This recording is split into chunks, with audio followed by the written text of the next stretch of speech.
Hello and welcome to Tiny Desk Knitting with Emma. I'm back in Vermont, as I'm sure you saw from the last episode, and I finished my sweater. I finished this in like 4 days, which is not a record, but I am very pleased, and I really, really love it. It fits perfectly. I can stand up a little bit so you can see a little better. So it's like hits me right at my waist here, a little lower, maybe more at my hips. It has almost full length sleeves. The neck is good. It's got short rows, which just kind of makes it a little easier for me to wear. This is the Felix pullover by Amy Christophers. I don't know how you pronounce it. She does live in Vermont, which is where I am right now, so that's cool. And this is just a raglan pullover, but instead of make ones at the raglans, you do these yarn overs, and they look like little V's. Look like little birds almost, little flying birds. And I just think it's really classy. You don't have to worry about like a increase leaning one way or the other. It's a small detail, especially in something like this, which is mohair, silk, and a merino single and the sparkle thread all held together. You know, anything else would be too busy. Like a love note would be beautiful, but it would be a little busy with the sparkle thread. So I think sparkle thread with sequins, you know. So I think that would be a little busy, but I like the little raglans, a little more interesting than just plain yarn overs along a raglan. It's a little more interesting than just to make one. I love this pattern and I will knit it many more times. I know. I did modify the gauge. I knitted this at about 20 stitches over 4 inches, and it is knit for, or it's written for actually Let Lopi at a gauge of 14 stitches over 4 inches. So I knitted the third size instead of the smallest one, which would have fit me. I basically just did the math to say, okay, well, I'm getting 20 stitches over 4 inches, and I want it to fit me at approximately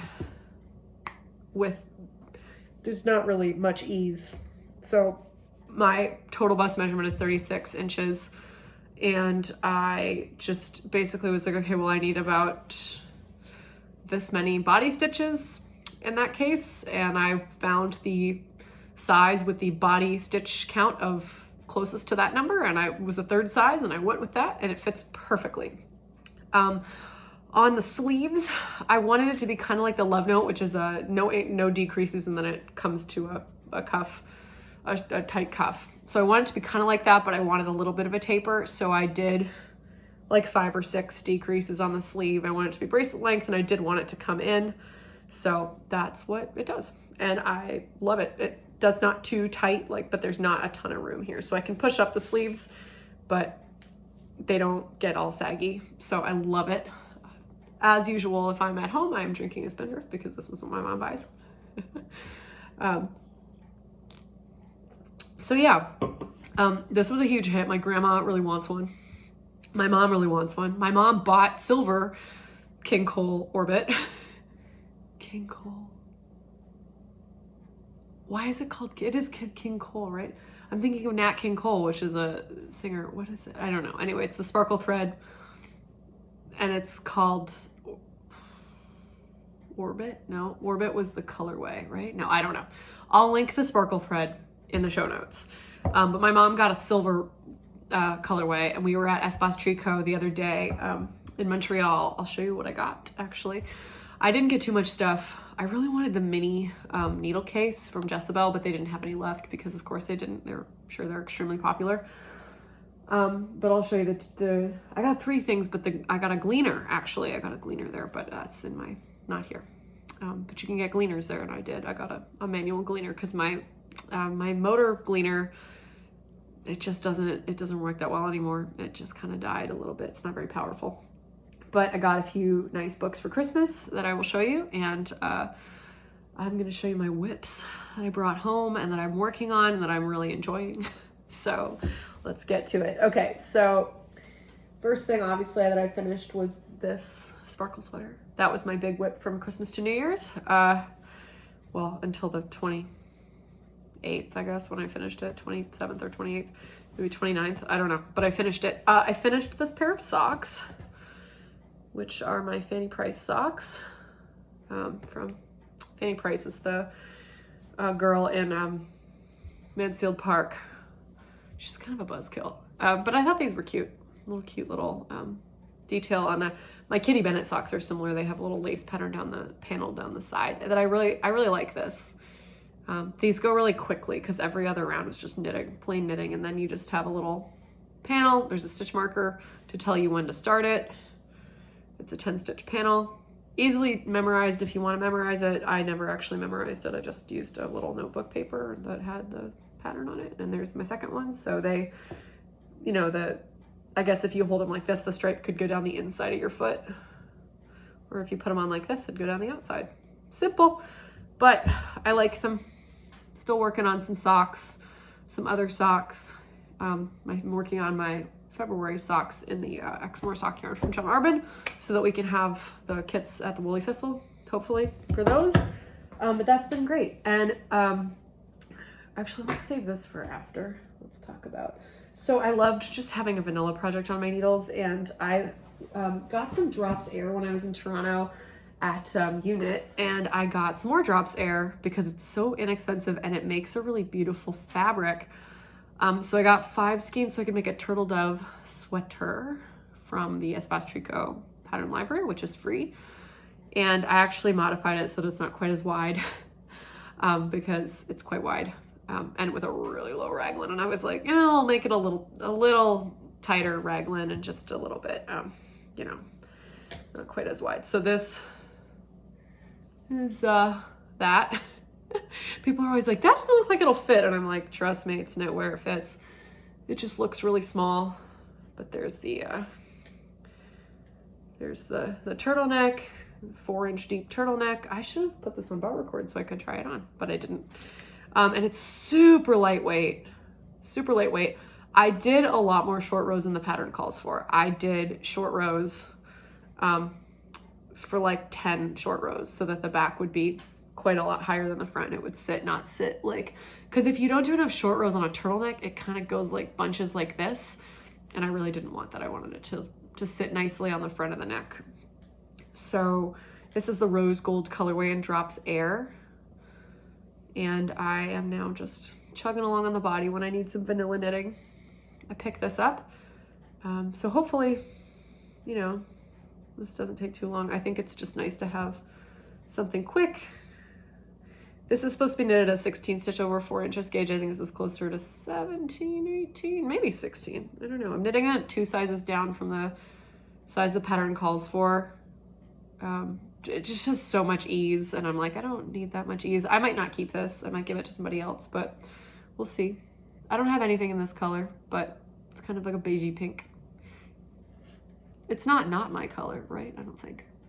It might be a good color on me. I'll have to find out when it's done, and if it doesn't look good on me, I'll give it to someone else. That's just the way I operate. So that's fun. I'm really enjoying this. Not spending tons of time on it because I find that when I have a lot of downtime, especially like a couple of hours at a time to just knit and like watch TV and be at home, have days off, I prefer to work on something that's more difficult, that takes just like a little bit more focus to get a lot done on like a bigger project, which is what I've been doing. So I'm going to talk about this now. The thing I said I was going to talk about later.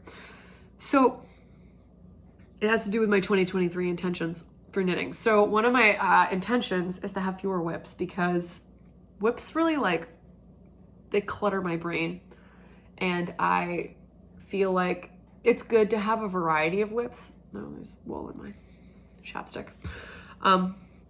You know, I always have socks on the needles. I would like to try and only have like 1 pair of socks on the needles at a time, like 1 pair of pattern socks and then 1 pair of like vanilla socks, and maybe also a pair of like the double thick socks that I like to make. But you know, those are just kind of vanilla work, Zoom knitting, whatever. If I have like a big advising community meeting at work, I work on my socks, or something like that. So that's always good to have. But otherwise, it's nice to have kind of like 1-ish vanilla whip, at least 1 active vanilla whip. And then when you're done, you know, you pick up the next vanilla whip. And then like a more complicated whip, and maybe also a color work whip.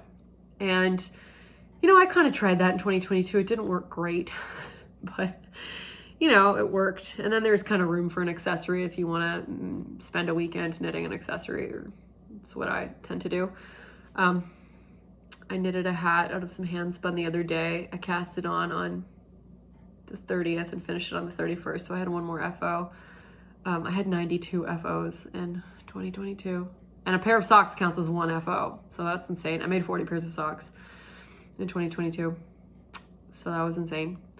I don't think I'm going to have as many FOs this year, which is probably good because I'm trying to be more intentional, as I said. So, you know, I have also decided to restart my blog, which I started 3 years ago in 2020. And I wrote every week in 2020 until like May or June. So a lot longer than a lot of people keep their resolutions, which is nice. And then I kind of petered off, and then I started my channel. And that has kept going. Obviously, here you are watching it. Hopefully, if you're watching this, you're watching my channel. So it's still going, and this is year 3. So I'm very excited about that. It's changed a lot. More chatty now, more kind of just like deep thoughts with Emma. Not so much, how does this Fair Isle thing work? But I have decided to restart my blog because I am trying to be more intentional about my knitting and, you know, like pick projects that have a really good reason to knit. Like you know, it's a really like, you know, means something, whether it's something that I want to make for some reason, or if it's, you know, a project that I'm going to spend a lot of time on that I'm going to be really proud of at the end, or if it's for somebody special in my life or whatever. So I'm not going to post all the time, but every time I'm working on something that has a meaning for me, like it's a meaningful project, I'm going to write about it. And I am doing that because my word for 2023 is vulnerability. So I wrote a blog post about this, and I will post it on my blog, which is Barnaby Knits at wordpress.wordpress.com or something. It's in the show notes. You can subscribe to it because I used to like write my show notes on my blog, and then I was like, I'm just going to put that in the YouTube box because I have to do fewer hyperlinks if I do that, because YouTube hyperlinks automatically. So I will be writing when I have something to write about that's intentional and, you know, for reason to share it. And yeah, I'm trying to, I wrote a post about this so you can read it again, but I'll do the TLDR if you don't want to read it. I am a pretty, you know, I'm all over the place. Obviously, I talk a lot about a lot of different things, but I'm not very good at sharing personal details about myself. And sometimes I don't want to, for one reason or another. But I think that it is nice to sometimes practice that. So I'm trying to practice being more vulnerable in 2023 with myself, and trying to kind of help trust others, and kind of with these things that are personal to me. And one of the ways in the knitting world in which I am being more vulnerable is by releasing a lot of knitting patterns. So I have, 16 patterns or something that I'm going to release this year. A lot of patterns. Some of them I haven't even created yet. A lot of them are done. They just need to be laid out. And I'm trusting my roommate Jordan with this layout, because Jordan is an amazing graphic designer and also like one of my closest friends in the world. And she is extremely helpful in helping me kind of get my patterns ready for publication. And she's kind of she's, you know, got a little social media management experience and can kind of help me. She edits photos, and she wants to help me. Like, you know, we live together, we have this, you know, kind of things that we do for each other. And so one of the ways in which, one of the things I'm going to write about is I'm making Jordan a sweater. And so I will be writing about the significance of my relationship with Jordan, I guess, and then making her this sweater and why it's so significant to me to, you know, have this person in my life who I trust, who lays out my knitting patterns, which is something that is very vulnerable to me and helps me kind of market them so that I can sell them and all sorts of things, and finding ways to compensate Jordan monetarily through the pattern sales, and also knitting her this sweater. And, you know, so I think, you know, being able to write about these things is going to be something that kind of helps me with that in 2023. So it's a long explanation. That being said, this is the first thing I'm writing about. This is not for someone else. This is for me. But I worked finally on this yoke and finished it.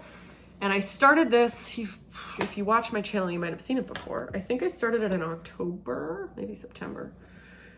This is the Maddie Yoke by Christian Drysdale. And it's been separated, so now it's on these little needles. I can't really show you entirely. There it is. So this is a cardigan by Kristen Drysdale, as I said, Scandi work. She has a great book called The Nordic Knitting Primer, and the Woolly Thistle did a really nice interview with her when she released that book. It was about a year ago.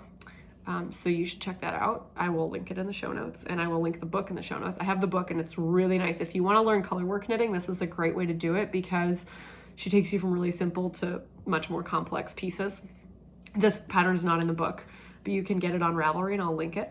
It's a cardigan. It's meant to be steeked, so this little bridge here, if you've never seen something like this is the spot where I'm gonna cut it. You knit it in the round and then cut it. So I love this floral motif, and I love the explanation of this pattern. So Maddie was Kristen Drysdale's great-great-grandmother, and she came from Denmark to Utah and just had unbelievable loss and sorrow and anguish in her life, and she kind of came through all of it. And so the original pattern is knitted in gold and white, and it's meant to kind of convey the sunflowers and happiness and, you know, getting through anything, which I just think is a really nice idea. And it just, these flowers are so pretty. And this was a big task for me to kind of get this yoke done because there were long floats. The yarn, which is Biche Bouche Le Petit Lamb's Wool. This is dark gray teal, and then the other color is very light blue, but I only brought home the 2 skeins to finish the yoke, and then I knitted until the end of the light blue skein. I have 4 more back in Baltimore, but has short rows at the back so you can see the back. I just thought I really needed time to give myself that time to like sit down and really get through that yoke in a few days. And I meant to do it in like, you know, 5 rounds a day or something, because I thought it would take so long. And then I really got into it and I kind of went with the flow. But to me, it is vulnerable to admit that I don't like, sometimes I don't, it's not that I don't like the knitting piece, it's that I don't feel like I want to do it. And it's hard for me to admit like I don't want to do that, or I find it boring or whatever it is. And I think that saying, you know, this was not something that came easily to me was hard for me to tell even just myself. So I just gave the piece a time out and just thought, okay, I'll get this done now. I'm pulling it out for this Christmas break, and I'm going to do it in 5 rounds a day until the yoke is done. And then all of a sudden I got 20 rounds done in a day. And then the next day I got 20 more rounds done, and now the yoke's done. So it didn't really take as long as I thought it would take, but you know, it was kind of a bit of a labor of love. I sat down and I watched TV, and I sat and I finished it. And my mom also, if you watched last week's episode, you saw she has 2 sweaters that she hasn't worked on since like last March, and she just finished both of them. She finished them by December 31st, and she cast on her orange sweater with the mohair and the Norwegian yarn that I got for her in England, and the mohair that I dyed for her for Christmas. And so she kind of started fresh by finishing. She had 2 sleeves to do on her Fern and Feather, and she just had like half a sleeve to do on her, what was that yarn? That Daughter of a Shepherd yarn, broom yarn. She finished both of those, and they're blocked, and she's wearing the Fern and Feather today, and it looks great. I would have totally had her on the show, but she went out to do errands, and I was like, I'm just going to record because it's Monday, and I have the day off. I don't have to worry about like doing it on like my lunch hour or whatever. So here I am blabbing with my own self, but maybe I'll get her to do a segment where she's wearing one, and then I'll put it in next week's. No promises. We might be too busy. But yeah, so this is done, and I'm really happy. And I have decided to cast on a jacket. I'm going to cast on the Long Road hoodie from Contrasts, which is a book from Lina by Meiju KP. Came out last spring. And I'm going to do the Long Road. I think it's the Long Road hoodie, which is a long hoodie. I'm going to make it as long as I can because it's top down. And I have a huge quantity of Brooklyn Tweed Shelter in this green color called Button Jar. It's kind of a brightish green, and I love it. I love the color. So I'm going to be knitting that. and I know that is going to be a slow project. It's a big old cabled hoodie cardigan thing. So it's going to take a while, but I think just kind of giving myself like an hour every day to work on it, or most days, not beating myself up if I don't get to it, but like making it a practice that, 5 or 6 days out of the week, I try and get to this. Just a little bit of work, because I do really like the idea of watching something grow over time. And I work in academic success. So like, how, teaching students that you need to start studying early, because building your skill over time before a test will make you able to master the material rather than cramming, which does not let you master the material, and will let you sleep and will let you feel more confident and like answer questions more easily and all sorts of things. Will mitigate your anxiety. And I feel like, I tell my students this every day, and I don't take my own advice very often. And it's like, it's hard to do that when you're not a student anymore. And so I'm, kind of trying to be a little bit more of an authentic coach by like actually believing in what I'm teaching my students. And I think it's important. Like I am a STEM coach. So I coach students on how to work better and smarter in their STEM classes. And I was not a STEM major. Obviously, if you've watched my channel for a while, you probably know this, but I actually studied music history and theory. And I have my undergraduate degree, and also I did graduate work. I went to a PhD program, and I left after I finished my master's, just because I wanted to work with students. I didn't want to be a researcher, and I didn't want to be an academic, and I found it to be very toxic. But I loved my research. My research was about gender politics in English church music, and why there's not as many women and girls in super high level professional church music in England. Anyway, that's just a fun fact. So I left to work with students, and I've actually decided to go to students' biology class this semester, because the first year biology lecture, because I didn't take biology. I haven't taken it since 9th grade.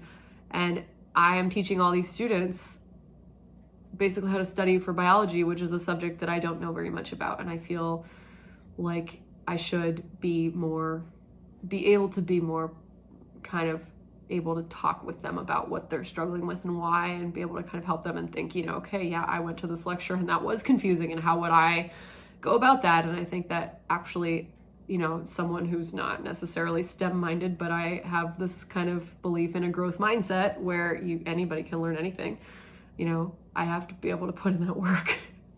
And I'm not going to take the class for a grade. I'm just going to go and, kind of understand how fast they go through this material, and how would I have to study this if I wanted to master this material, and, what are the apps I would use, and what are the focus things that I would implement, and, timing goals and flashcards and that kind of thing. And so I'm trying to be a more authentic coach for my students, basically practice what I preach a little bit more.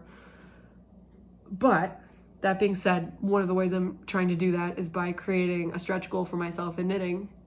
And, I know that I'm capable of knitting whatever I want to knit. It's really more of a patience thing for me always. Like, I have practiced knitting many things. It's that I would get bored, and I have to, give myself this big goal and put in a little bit of time every day. And I did this when I was an undergrad. I read this, it's not one book, it's 5 books.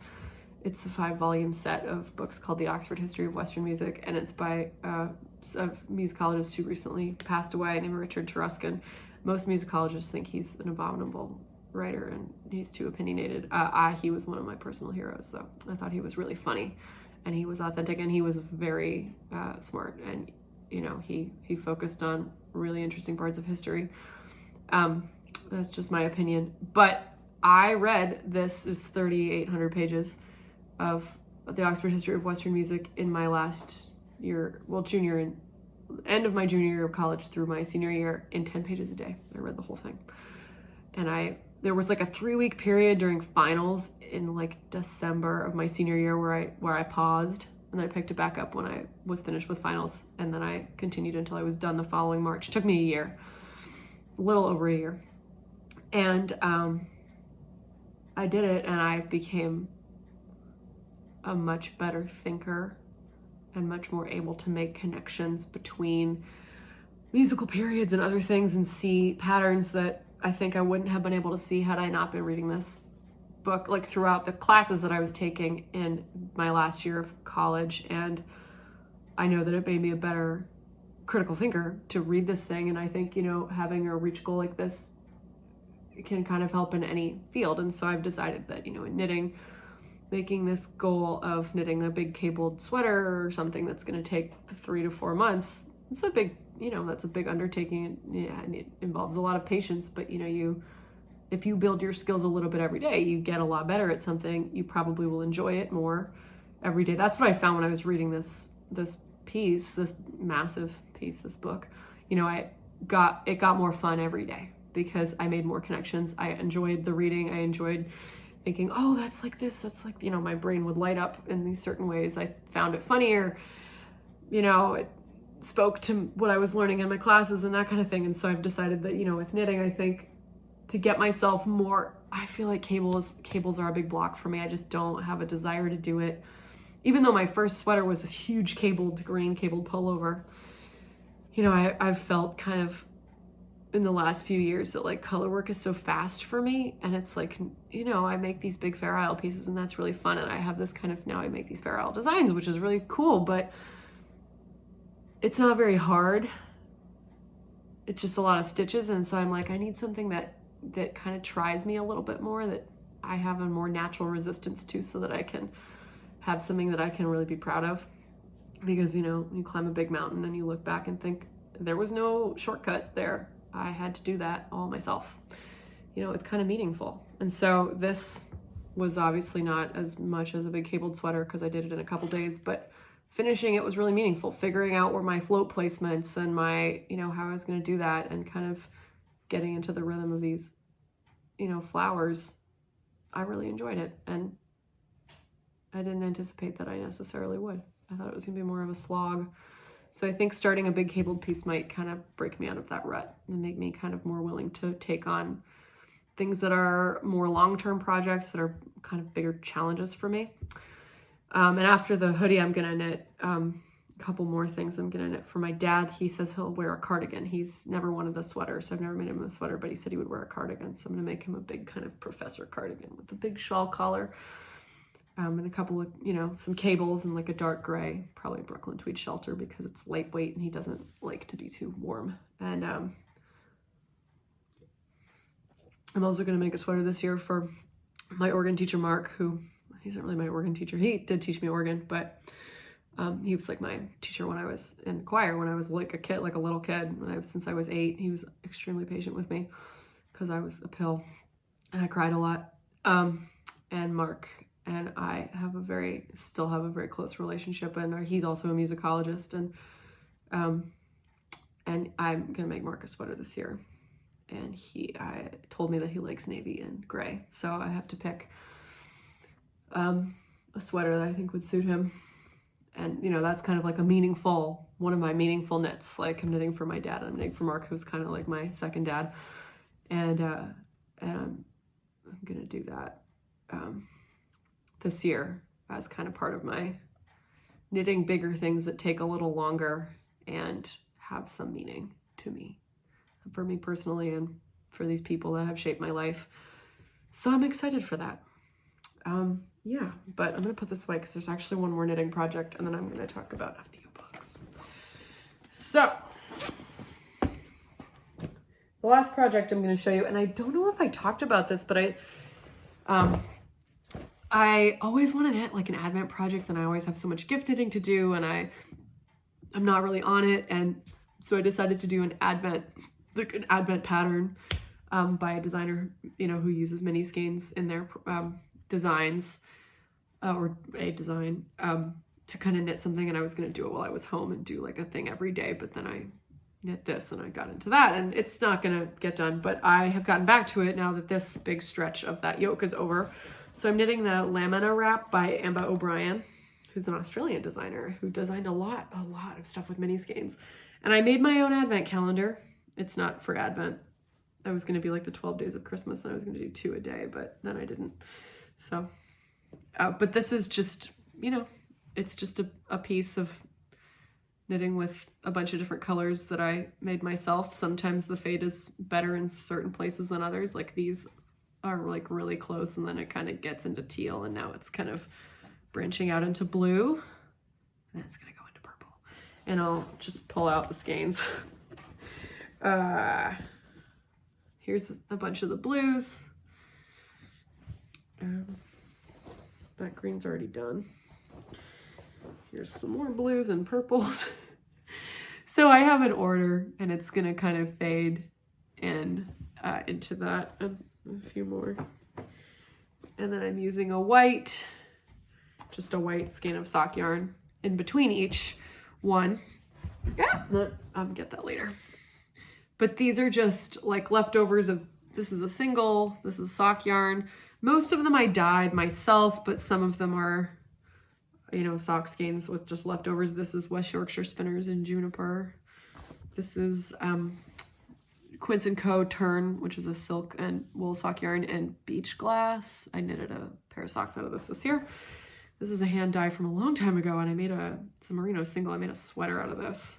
This is Knit Picks Stroll, so that's commercial. This is just a mini skein that I dyed a couple of years ago. This is one of the first yarns I ever dyed. There's a merino single in beautiful, beautiful deep blue that I love. This is Knit Picks Hawthorne and Alameda, I think. Made a pair of mittens with this for my friend Erin, who lives in Vermont. I'm walking with her in half an hour, 20 minutes. All right, my mom just got home, so she's gonna model this new Fern and Feather. Look at that.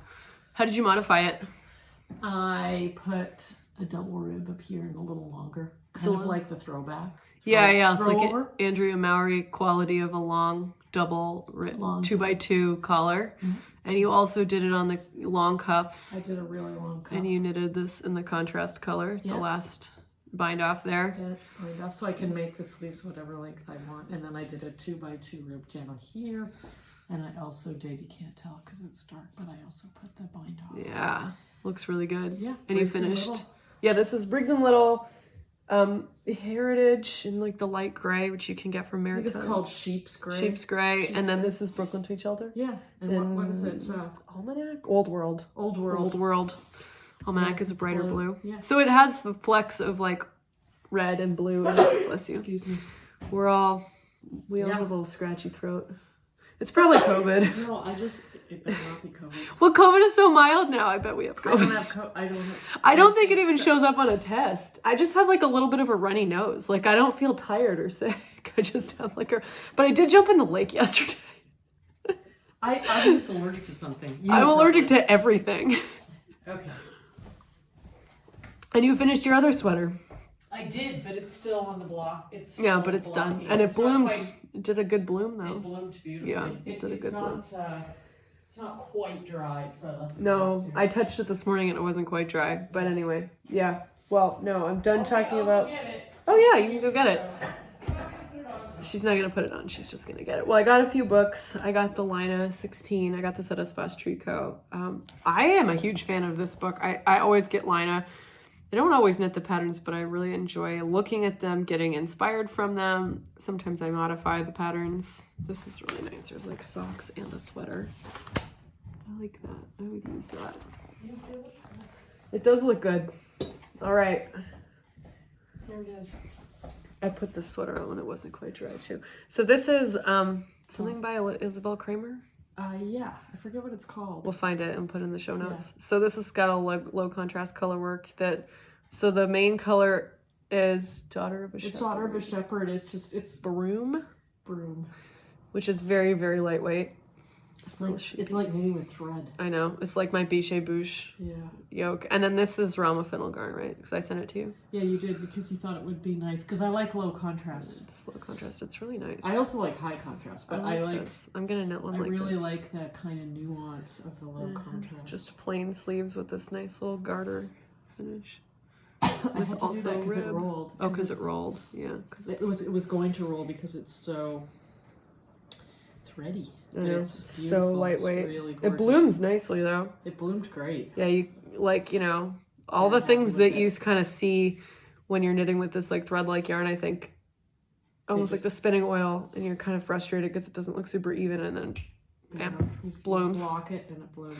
And Carrie blocked her poncho that she made with Drop's Wish because she was like, I don't love it. And this is my aunt who made her poncho. I think I talked about this a few weeks ago. And we were both like, she put it in our group chat and we were like, you have to block it. This is how you block it. And then she did. And she was like, wow, Yeah, it made a huge difference. Now I'll wear it outside. Yeah, I was she like, said it yeah. she was like, you Huge were right about difference. the blocking. Huge difference. She's This like, is I dry now. need to work on my increases. I'm gonna go cut my ends. Cut your ends. And then you have to cut my hair, but not today. All right. My ends, they're just dead. Yep, so got this at Espace Tricot line. I always get these. I think that they're beautiful. I like to do the little reading in them, and they're really nice. And I just like, look at that. I would totally use that, and it totally inspires me in like what yarns to use, what I want to knit. You know, it teaches me about new yarns because I don't always know the yarns that they use, and I look them up and see, well, where can I get them and what's the content and what have other people made with them on Ravelry. Here's a beautiful, just like plain knitted jacket, oversized. Love that. It's really nice. You know, a lot of people like simple things who, you know, I knit for, and so it's nice to have patterns like this you can kind of use to go off them or something. This is another book I got, which is Marie Wallen Cumbria, and it's really nice Fair Isle collection, mostly Fair Isle. There's a couple things like this is called Bonus, which is knitted in, this is like cabled peplum. Well, it's not cabled, it's like twisted stitches, but it's beautiful. And this is all designed in Marie Wallen's British breeds. There's the Karis vest. This is very pretty. Marie Wallen does a lot of things with really long floats, which I don't always like to do, but sometimes it's a nice challenge. There's some menswear in this. I like this. This is really nice. She wrote that she was inspired to do this collection by a lot of Eastern European and kind of rug design, and you know, Persian rug design, and Iranian and Afghan carpet designs in this particular one. And there's a couple that are yokes. And if you are not familiar with Marie Wallen designs, she designs most things to be knit flat. This is an exception to the rule. But you can always use steeks if you know how to do that. Here's another really nice Fair Isle men's piece. You could knit that for women too. Doesn't really matter. To go with that. Looks nice. This is something I would totally knit, or knit something like that. Maybe change some of the motifs around a little bit. But it's beautiful. Really nice color choices there with a kind of nice background. So this has been, I always like to have these books as, you know, even if I don't knit anything directly out of them, they're, you know, it's a lot of nice Fair Isle stuff, color work kinds of inspirations. And there's one other book which is very hard to find and sold out many places, called Knitted Kalevala, published by Lina. And this is a nice book about, what does it say on the back here? The knitting patterns, there's 18 knitting patterns. They're inspired by Kalevala, which is a national epic in Finland. And it's poems of Baltic Finnic mythology, ancient symbols, mythical creatures, and nature. So there's kind of influences of the things in the poems in this book. So they're nice. There's mostly sweaters, but also some socks. And is there anything else? Maybe they're all otherwise sweaters. Let's see. That's nice. A lot of them are colorwork yoke designs. Beautiful. And a lot of the yarn is very particularly Scandinavian. There's some socks. Yeah, it's nice stuff. So I'm sure that I will knit some things from this book. This year, my aunt sent me this for Christmas, which was very nice. Is this? Yeah, there we go. I love this. I would definitely knit that. So this will be fun to look through for colorwork inspiration as well. Whoa, sorry. Yeah. But anyway, 2023 is going to be a very full year. Lots of stuff gonna happen with pattern releases, with flow knitting, all sorts of things. So I'm very excited about what's to come and where this channel will go, where my spinning will go. I also got an electric eel wheel, which I should have brought up here, but maybe I'll show it to you next time. Electric eel wheels, for those of you who are not familiar, it's a very small portable e-spinner, but the bobbin has a pretty big capacity. My Shack Matchless has a 4-ounce bobbin capacity, which is pretty normal for a wheel, unless you get a bulky flyer, which could make an 8-ounce capacity bobbin, hold an 8-ounce capacity bobbin. But the eel wheels bobbins all hold 8 ounces, so it is excellent for plying. If you have 2 full 4-ounce bobbins on your Shack Matchless or any spinning wheel that you might have, you can ply it into one skein on the electric eel rather than plying it on your wheel onto 2 separate bobbins. So that's really helpful.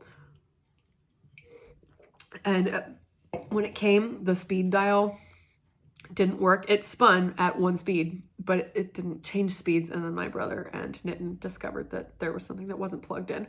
They opened it with a screwdriver and they plugged it in. Now it works great. And I am a huge fan. It uses Scotch tension. So on one end, there's a Scotch tension spring. And so you can change the tension. And then there's a speed dial. You can do, it switches directions by a switch. And there's a on-off pedal. So you just touch the pedal with your foot.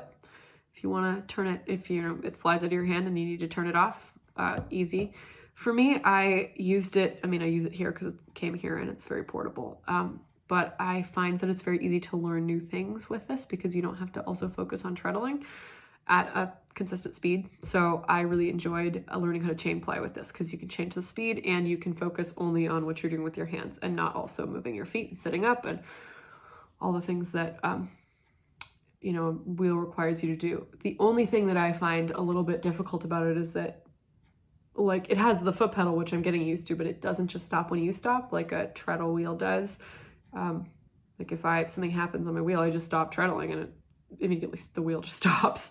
But for this, you have to, there's another couple seconds, but usually that doesn't, as long as it doesn't usually end in a disaster. You just kind of are like, whoop, gotta stop. And then you have to hit the pedal. So, but yeah, otherwise works great.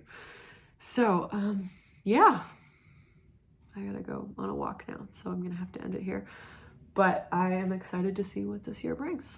So thank you for watching. This has been Tiny Desk Knitting with Emma. Bye.